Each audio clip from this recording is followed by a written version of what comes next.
ಇಂದು ನಾನು ಹೇಳ್ತಿರುವಂತಹ ಕತೆ ಇದು ಬರೀ ಲವ್ ಸ್ಟೋರಿ ಅಲ್ಲ, ಇದೊಂದು ಲಾಸ್ಟ್ ಗುಡ್ ಬಾಯ್. ಈ ಘಟನೆ ನಡೆದಿದ್ದು ನಿಜ. ಒಂದು ಸತ್ಯ ಘಟನೆ. ಇಂದು ಕೂಡ ನಾನು ಅದನ್ನ ಮರೆತಿಲ್ಲ. ಪ್ರತಿ ವರ್ಷ ಅದೇ ದಿನ ಅದೇ ಜಾಗದಲ್ಲಿ ಅವಳು ಬರ್ತಾಳೆ. ಈ ಘಟನೆ ನಡೆದಿದ್ದು ಮೈಸೂರಿನ ಹಳೆಯ ರೈಲ್ವೆ ನಿಲ್ದಾಣದಲ್ಲಿ, ಪ್ಲಾಟ್ಫಾರ್ಮ್ ನಂಬರ್ 3ರಲ್ಲಿ. ರಾತ್ರಿ 11 ಗಂಟೆಗೆ ಮಳೆ ಸಣ್ಣದಾಗಿ ಬರ್ತಾ ಇತ್ತು. ಆ ಒಂದು ರೈಲ್ವೆ ನಿಲ್ದಾಣದಲ್ಲಿ ಅಷ್ಟಕ್ಕೊಂದು ಬೆಳಕಿರಲಿಲ್ಲ. ಮಳೆ ಸಣ್ಣದಾಗಿ ಬೀಳ್ತಾ ಇತ್ತು. ಜನ ಕಡಿಮೆ ಇದ್ರು. ಅನೌನ್ಸ್ಮೆಂಟ್ ಆಗ್ತಾ ಇತ್ತು. ಅದೇ ಸಮಯಕ್ಕೆ ಅವಳು ಬರ್ತಾಳೆ. ಅದೇ ಡ್ರೆಸ್, ಅದೇ ನಗು, ಆದರೆ ಮುಖದಲ್ಲಿ ಏನೋ ಒಂದು ಸ್ವಲ್ಪ, ಆದರೆ ಅಲ್ಲಿ ಏನೋ ಒಂದು ತಪ್ಪಿತ್ತು. ಆ ತಪ್ಪು ಏನು ಅಂತೇಳಿ ನನಗೆ ಅರ್ಥ ಆಗಲಿಲ್ಲ.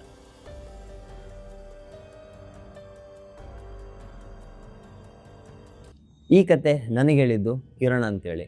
1995ರಲ್ಲಿ ನಡೆದಿರುವಂಥ ಒಂದು ಘಟನೆ ಅವರು ನನ್ನ ಮುಂದೆ ಶೇರ್ ಮಾಡ್ತಾರೆ. ಅವಾಗ ಅವರ ವಯಸ್ಸು 22 ಇತ್ತು. ಇವಾಗ ಅವರ ವಯಸ್ಸು 45 ಇದೆ. ಮೈಸೂರಿನಲ್ಲಿ ಓದ್ತಾ ಇದ್ರು, ಇಂಜಿನಿಯರಿಂಗ್ ಮಾಡ್ತಾ ಇದ್ರು, ಸೆಕೆಂಡ್ ಇಯರ್ ಇದ್ರು. ಆ ದಿನ ಅಕ್ಟೋಬರ್ ತಿಂಗಳಲ್ಲಿ 1995ರಲ್ಲಿ ದಸರಾ ಮುಗಿದು ಒಂದು ವಾರದ ನಂತರ ಅವರು ಮೈಸೂರಿನ ರೈಲ್ವೆ ನಿಲ್ದಾಣಕ್ಕೆ ಬಂದಿದ್ರು. ಬೆಂಗಳೂರಿಗೆ ಹೋಗಬೇಕು, ಅಪ್ಪ ಅಮ್ಮನ ಭೇಟಿ ಆಗ್ಬೇಕಂತೇಳಿ. ಪ್ಲಾಟ್ಫಾರ್ಮ್ ನಂಬರ್ 3 ರಾತ್ರಿ 11 ಗಂಟೆಗೆ ಆ ಒಂದು ರೈಲ್ವೆ ನಿಲ್ದಾಣಕ್ಕೆ ಬಂದು ಇಳಿತಾರೆ. ಅಲ್ಲಿ ಒಂದು ಅನೌನ್ಸ್ಮೆಂಟ್ ಆಗುತ್ತೆ. ಏನಂದ್ರೆ, ನೀವು ಹೋಗ್ತಾ ಇರುವಂಥ ಟ್ರೈನು 1 ಗಂಟೆ ಡಿಲೇ ಆಗತ್ತೆ ಅಂತೇಳಿ. ಸೊ ಇವ್ರಿಗೆ ಅನ್ಸುತ್ತೆ, ಅವರಿಗೆ ತುಂಬಾ ಬೋರ್ ಆಗ್ತಾ ಇರುತ್ತೆ. ಏನು ಮಾಡ್ಬೇಕಂತೇಳಿ ಗೊತ್ತಾಗ್ತಾ ಇರಲ್ಲ. ನ್ಯೂಸ್ ಪೇಪರ್ ಸುಮ್ಮನೆ ಓದ್ತಾ ಇರ್ತಾರೆ. ಸುಮ್ಮನೆ ಬೆಂಚ್ ಮೇಲೆ ಕೂತಿರ್ತಾರೆ. ಮಳೆ ಜೋರಾಗಿ ಬರ್ತಾ ಇರುತ್ತೆ. ಅದೇ ಸಮಯಕ್ಕೆ ಅವಳು ಬರ್ತಾಳೆ. ಹಸಿರು ರೇಷ್ಮೆ ಸೀರೆ, ಕೂದಲಲ್ಲಿ ಮಲ್ಲಿಗೆ ಹೂವ, ಒಂದು ಚಿಮಿನಿ ಇಟ್ಕೊಂಡು ಪ್ಲಾಟ್ಫಾರ್ಮ್ ನಂಬರ್ 3ರ ಒಂದು ತುದಿಯಿಂದ ಬರ್ತಾಳೆ. ಕಿರಣ್ ಅವಳನ್ನ ನೋಡ್ತಾನೆ. ಏನೋ ಒಂಥರ ನಗು ಇತ್ತು, ಏನೋ ಒಂಥರ ಅರಳಿರುವಂತಹ ಮುಖ ಇತ್ತು ಅವಳ ಮುಖದಲ್ಲಿ. ಸೊ ಅವಳು ಬಂದು ಸೀದಾ ನನ್ನ ಪಕ್ಕದ ಬೆಂಚಲ್ಲಿ ಬಂದು ಸುಮ್ಮನೆ ಕೂತಿರ್ತಾಳೆ. ಒಂದು 10 ನಿಮಿಷ ಏನೂ ಕೂಡ ಮಾತನಾಡೋದಿಲ್ಲ. ಸುಮ್ಮನೆ ಹಾಗೆ ಕೂತಿರ್ಬೇಕಾದ್ರೆ ಅವಳೇ ಕಿರಣ್ಗೆ ಕೇಳ್ತಾ, ನಿಮ್ಮ ಟ್ರೈನ್ ಲೇಟ್ ಆಯ್ತಾ, ಡಿಲೇ ಆಯ್ತಾ ಅಂತೇಳಿ. ನಕ್ಬಿಟ್ಟು ಹೇಳ್ತಾನೆ, ಹೌದು ನನ್ನ ಟ್ರೈನ್ ಡಿಲೇ ಆಯಿತು. ಅವಳು ನಗ್ತಾಳೆ, ಇವನು ನಗ್ತಾನೆ. ಇಬ್ಬರು ಕೂಡ 1 ಗಂಟೆ ಮಾತನಾಡ್ತಾರೆ, ಹರಟೆ ಹೊಡಿತಾರೆ. ಎಲ್ಲವನ್ನು ಕೂಡ ಒಬ್ರಿಗೊಬ್ರು ವಿಷಯವನ್ನು ಅರ್ಥ ಮಾಡ್ಕೋತಾ ಇರ್ತಾರೆ. ಎಲ್ಲವೂ ಮಾತನಾಡಾದ್ಮೇಲೆ ಅವಳು ಹೇಳ್ತಾಳೆ, ನನ್ನ ಹೆಸರು ಅನುಪೂರ್ಣ, ನಾನು ಮೈಸೂರಿನವಳೆ, ಇಲ್ಲೇ ಇರ್ತೀನಿ, ಇದೇ ಜಾಗದಲ್ಲಿ ಇರ್ತೀನಿ ಅಂತೇಳಿ. ಹೌದಾ ಅಂತೇಳಿ ಇಬ್ರು ಮಾತನಾಡ್ತಾ ಇರ್ತಾರೆ. ಈ ಕಿರಣ್ ಟ್ರೈನ್ ಬರುತ್ತೆ.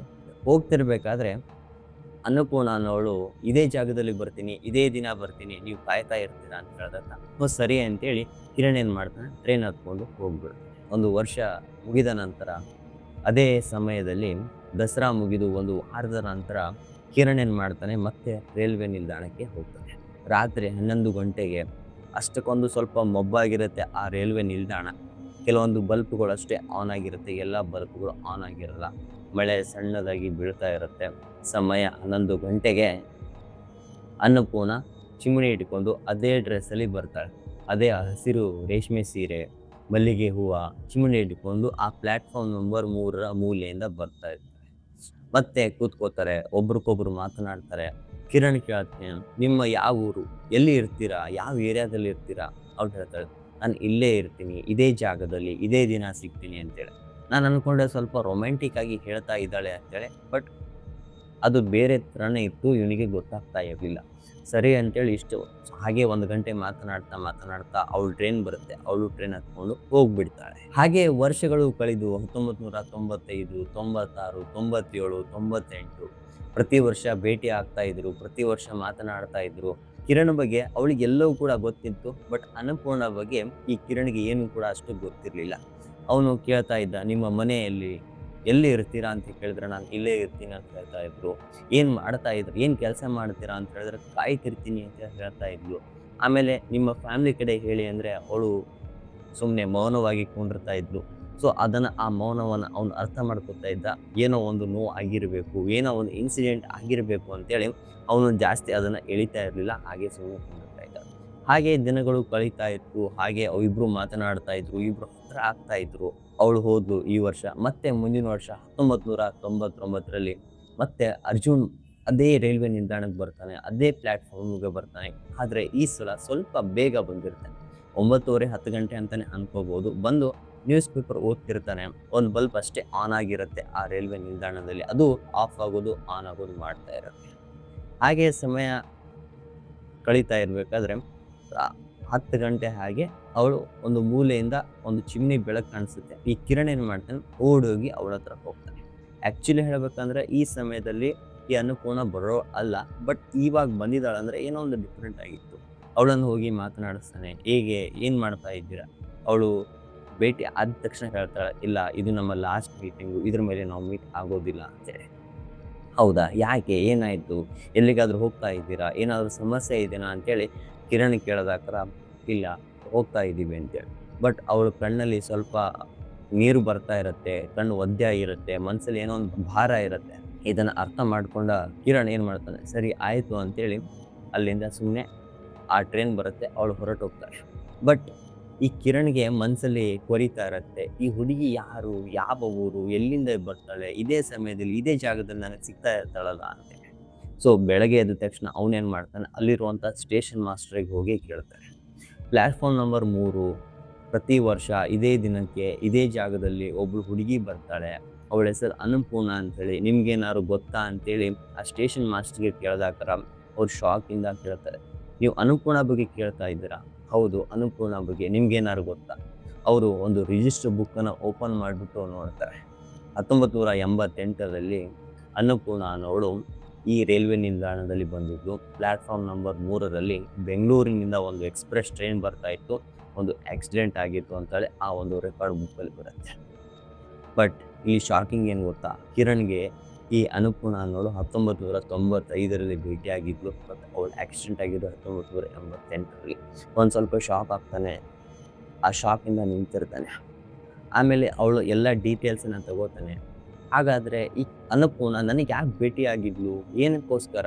ಇವಳು ತೀರ್ಕೊಂಡಿದ್ಲಲ್ಲ ಯಾಕೆ ಅಂತೇಳಿ ಆ ಮನಸ್ಸಲ್ಲಿ ಕೊರಿತಿರ್ಬೇಕಾದ್ರೆ ಇವನೇನು ಮಾಡ್ತಾನೆ, ಅವಳ ಅಡ್ರೆಸ್ಸನ್ನು ತಗೊಂಡು ಮೈಸೂರಿನ ಹಳೆಯ ಏರಿಯಾ ಕಡೆ ಹೋಗ್ತಾನೆ. ಅಲ್ಲಿ ಒಬ್ಬ ಮುದುಕನನ್ನು ಭೇಟಿ ಆಗ್ತಾನೆ. ಅವ್ರ ವಯಸ್ಸು ಒಂದು 70 ಇರ್ಬೋದು. ಭೇಟಿ ಆಗಿಬಿಟ್ಟು ಅವ್ರಿಗೆ ಕೇಳ್ತಾನೆ, ಅನ್ನಪೂರ್ಣ ಅಂತೇಳಿ ಪ್ಲ್ಯಾಟ್‌ಫಾರ್ಮ್ ನಂಬರ್ 3ರಲ್ಲಿ ಆಕ್ಸಿಡೆಂಟ್ ಆಗಿತ್ತಲ್ಲ, ನಿಮ್ಗೇನಾದ್ರು ಗೊತ್ತಾ ಅಂತೇಳಿ.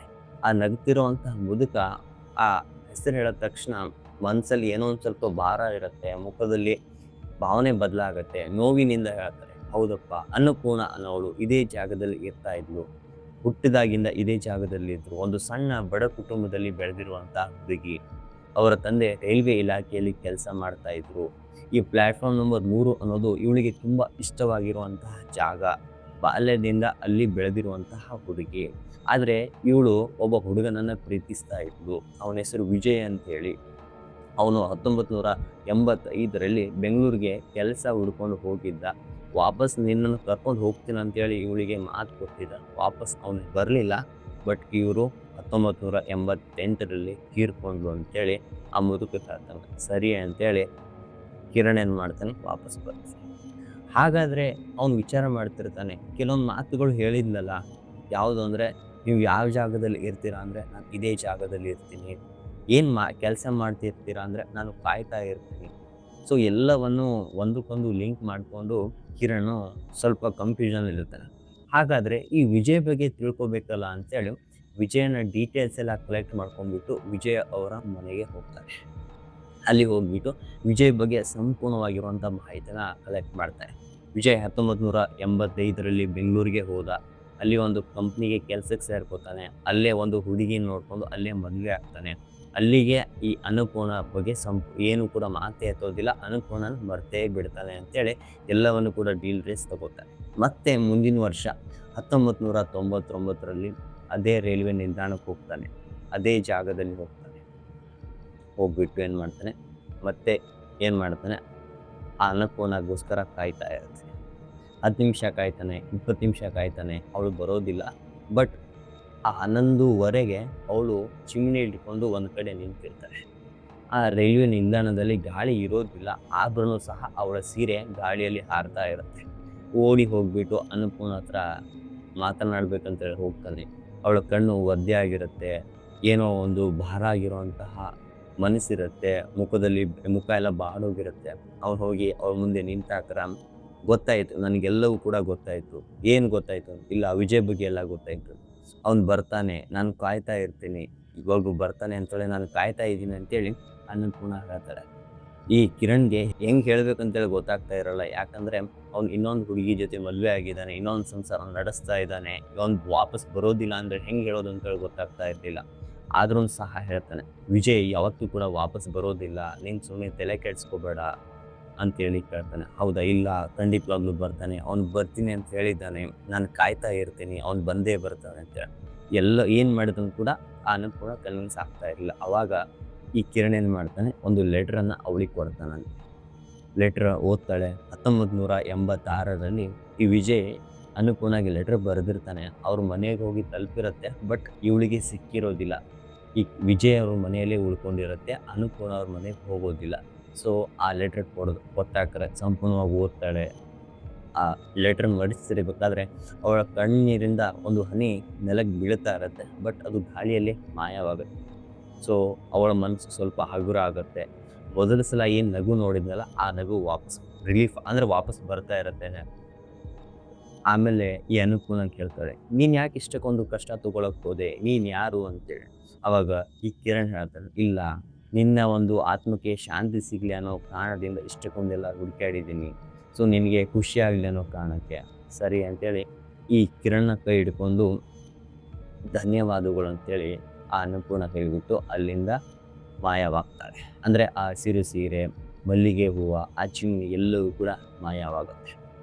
ಸರಿ ಅಂತೇಳಿ ಹೋಗ್ತಿರ್ಬೇಕಾದ್ರೆ ಏನು ಮಳೆ ಬೀಳ್ತಾ ಇತ್ತಲ್ಲ, ಆವಾಗ ಆ ರೈಲ್ವೆ ನಿಲ್ದಾಣದಲ್ಲಿ ಫಾರ್ ಎ ಫಸ್ಟ್ ಟೈಮ್ ಈ ಕಿರಣ್ ನಕ್ಷತ್ರಗಳನ್ನು ನೋಡ್ತಾನೆ. ಅವನು ಅನ್ಕೋತಾನೆ, ಇನ್ನು ಮುಂದೆ ಈ ಅನ್ನಪೂರ್ಣ ನೋಡು ಕಾಯೋದಿಲ್ಲ, ಇಲ್ಲಿಗೆ ನಿಲ್ಲಿಸ್ಬಿಡ್ತಾಳೆ ಅಂತೇಳಿ ನಂಬಿಬಿಟ್ಟು ಇವನೇನು ಮಾಡ್ತಾನೆ, ವಾಪಸ್ ಮನೆಗೆ ಹೋಗ್ತಾನೆ. ಹೋಗ್ಬಿಟ್ಟು ಒಂದು ವರ್ಷ ಕಳೆಯುತ್ತೆ. ಒಂದು ವರ್ಷ ನಂತರ ಇವನೇನು ಅನ್ಕೊಂಡಿರ್ತಾನೆ, ಇಲ್ಲ ಅನ್ನಪೂರ್ಣ ಇನ್ಮೇಲೆ ಬರೋದಿಲ್ಲ ಬಿಡು, ಸೊ ಅವಳಿಗೆ ಮುಕ್ತಿ ಸಿಕ್ಕಿರತ್ತಲ್ಲ ಅಂತ ಅನ್ಕೊಂಡಿರ್ತಾನೆ. ಅದೇ ದಿನ ಅವ್ನು ಸುಮ್ಮನೆ ಅವ್ನ ರೂಮಲ್ಲಿ ಮಲ್ಕೊಂಡಿರ್ಬೇಕಾದ್ರೆ ರಾತ್ರಿ ಕನಸಲ್ಲಿ ಈ ಅನ್ನಪೂರ್ಣ ಬರ್ತಾಳೆ. ಬಂದ್ಬಿಟ್ಟು ಈ ಕಿರಣಿಗೆ ಭೇಟಿ ಆಗ್ತಾಳೆ. ರಾತ್ರಿ ಬಂದ್ಬಿಟ್ಟು ಪ್ಲಾಟ್ಫಾರ್ಮ್ ನಂಬರ್ 3ರಲ್ಲಿ ಯಾರೋ ಕಾಯ್ತಾ ಇದ್ದಾರೆ, ಎದ್ದು ಹೋಗಿ ನೋಡು ಅಂತೇಳಿ ಆ ಅನ್ನಪೂರ್ಣ ಹೇಳ್ತಾಳೆ. ಸೊ ಸಡನ್ಲಿ ಈ ಕಿರಣ್ ಎದ್ದೇಳ್ತಾಳೆ. ಏನಾಯಿತು? ಏನು? ಯಾರು? ಇದು ಕನಸಾ ನನಸಾ ಅಥವಾ ಏನೋ ಅಂತ ಬೇರೆ ಯಾರೋ ಸಂದೇಶ ಕೊಡ್ತಿದ್ದಾರಾ ಅಂತೆ. ಸೊ ಹಾಗೆ ಹೋಗ್ತಿರ್ಬೇಕಾದ್ರೆ ಬೆಳಗ್ಗೆ ಎದ್ಬಿಟ್ಟು ಕಿರಣ್ ಏನು ಮಾಡ್ತಾನೆ, ಆ ಒಂದು ರೈಲ್ವೆ ನಿಲ್ದಾಣಕ್ಕೆ ಹೋಗ್ತಾನೆ. ಅಲ್ಲಿ ಯಾರೋ ಒಬ್ಬ ಹಳೆಯ ಮುದುಕ, ಅವನ ಮುಖ ನೋಡಿದ್ರೆ ಯಾರಿಗೋಸ್ಕರನೋ ಬಹಳ ದಿನದಿಂದ ಕಾಯ್ತಾ ಇರೋ ಹಾಗೆ ಕಾಣಿಸುತ್ತೆ. ಅವ್ರಿಗೋಗಿ ಮಾತನಾಡ್ತಾ ಇರುತ್ತೆ. "ಸೊ ನೀವು ಯಾರು? ಯಾರಿಗೋಸ್ಕರ ಕಾಯ್ತಾ ಇದ್ದೀರಾ? ಏನು?" ಅಂತೇಳಿ ಆ ಮುದುಕನಿಗೆ ಹೋಗಿ ಕೇಳಿದಾತರ, "ಹೌದು, ನಾನು ನನ್ನ ಮಗಳಿಗೋಸ್ಕರ ಕಾಯ್ತಾ ಇದ್ದೀನಿ. ಅವಳ ಹೆಸರೇನು?" ಅಂತೇಳಿ ಕಿರಣ್ ಕೇಳಿದಾತರ, ಅವಳ ಹೆಸರು ಅನ್ನಪೂರ್ಣ ಅಂತೇಳಿ ಹೇಳ್ತಾರೆ. ಮತ್ತೆ ಈ ಕಿರಣ್‌ಗೆ ಶಾಕ್ ಆಗುತ್ತೆ. ಅನ್ನಪೂರ್ಣನಾ? ಹೌದು, ಅನ್ನಪೂರ್ಣ. ಅದೇ ಸಮಯಕ್ಕೆ ಸ್ಟೇಷನ್ ಮಾಸ್ಟರ್ ಏನು ಮಾಡ್ತಾರೆ, ಅಲ್ಲಿಂದ ಓಡಿ ಬರ್ತಾರೆ. ಓಡಿ ಬಂದ್ಬಿಟ್ಟು ಈ ಕಿರಣ್ ಕಿವಿಯಲ್ಲಿ ಹೇಳ್ತಾರೆ, "ಇವರು ಅನ್ನಪೂರ್ಣ ತಂದೆ. 1995ರಲ್ಲಿ ಅನ್ನಪೂರ್ಣ ತೀರ್ಕೊಂಡು ಶಾಕ್‌ನಿಂದ ಇವರು ಕೂಡ ತೀರ್ಕೊಂಡಿದ್ದಾರೆ" ಅಂತೇಳಿ. ಹೌದಾ? ಹಾಗಾದರೆ ಅಂತ ವಾಪಸ್ ತಿರುಗಿ ನೋಡ್ತಾರೆ. ಅವರು ಕೂಡ ಅಲ್ಲಿ ಇರೋದಿಲ್ಲ, ಮಾಯವಾಗಿರುತ್ತೆ. ಇಲ್ಲಿ ಪ್ರೀತಿ ನಿಜ, ಕಾಯ್ತಿರೋದು ನಿಜ. ಆದರೆ ತಂದೆ ಪ್ರೀತಿ, ಮಗಳ ಪ್ರೀತಿ, ಇನ್ನೊಬ್ಬ ಹುಡುಗನ ಜೊತೆ ಇರುವಂತಹ ಪ್ರೀತಿ ಎಲ್ಲವೂ ಕೂಡ ಇಲ್ಲಿ ಕಾಯ್ತಾ ಇರುತ್ತೆ. ಅನ್ನಪೂರ್ಣಗೆ ಸತ್ಯ ಗೊತ್ತಾಗಿರುತ್ತೆ. ಅವಳು ಇನ್ಮೇಲೆ ಬರೋದಿಲ್ಲ ಅಂತೇಳಿ ಅವನು ಅನ್ಕೊಂಡಿರ್ತಾನೆ. ಬಟ್ ಇಲ್ಲಿ ತಂದೆ ಕಾಯ್ತಿರ್ತಾನೆ, ನನ್ನ ಮಗಳು ವಾಪಸ್ ಬರ್ತಾಳೆ ಅಂತೇಳಿ.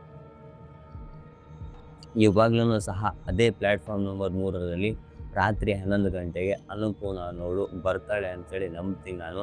ಅವ್ರು ಹೇಳಿದ್ರು, ರಾತ್ರಿ 11 ಗಂಟೆಗೆ ಪ್ಲಾಟ್ಫಾರ್ಮ್ ನಂಬರ್ 3ರಲ್ಲಿ ಒಂದು ಮೂಲೆಯಿಂದ ಯಾವುದೋ ಒಂದು ಬೆಳಕು ಬರುತ್ತೆ, ಹಾಗೆ ಅದು ಮಾಯವಾಗುತ್ತೆ ಅಂತೇಳಿ ಹೇಳಿದ್ರು ಅವರು. ಸೊ ಇಲ್ಲಿ ಅವ್ರ ತಂದೆನೂ ಕಾಯ್ತಿದ್ದಾರೆ, ಅಲ್ಲಿ ಅವಳು ಕೂಡ ಕಾಯ್ತಿರ್ತಾಳೆ. ಈ ಕತೆ ಹೇಗೆ ಅನ್ನಿಸ್ತು ಅಂತೇಳಿ ಕಮೆಂಟ್ ಮುಖಾಂತರ ತಿಳಿಸಿ. ಹಾಗೆ ಕಮೆಂಟಿನಲ್ಲಿ ಬರೆಯಿರಿ, ಅನ್ನಪೂರ್ಣಗೆ ಶಾಂತಿ ಸಿಗಲಿ ಅಂತೇಳಿ. ಇದೇ ಥರ ಹಾರರ್, ಥ್ರಿಲ್ಲಿಂಗ್, ಮಿಸ್ಟ್ರಿ ಆಗಿರುವಂಥ ವಿಡಿಯೋಗಳಿಗಾಗಿ ನನ್ನ ಚಾನಲನ್ನು ಸಬ್ಸ್ಕ್ರೈಬ್ ಮಾಡೋದನ್ನು ಮರಿಬೇಡಿ. Stay safe, stay curious. Thank you.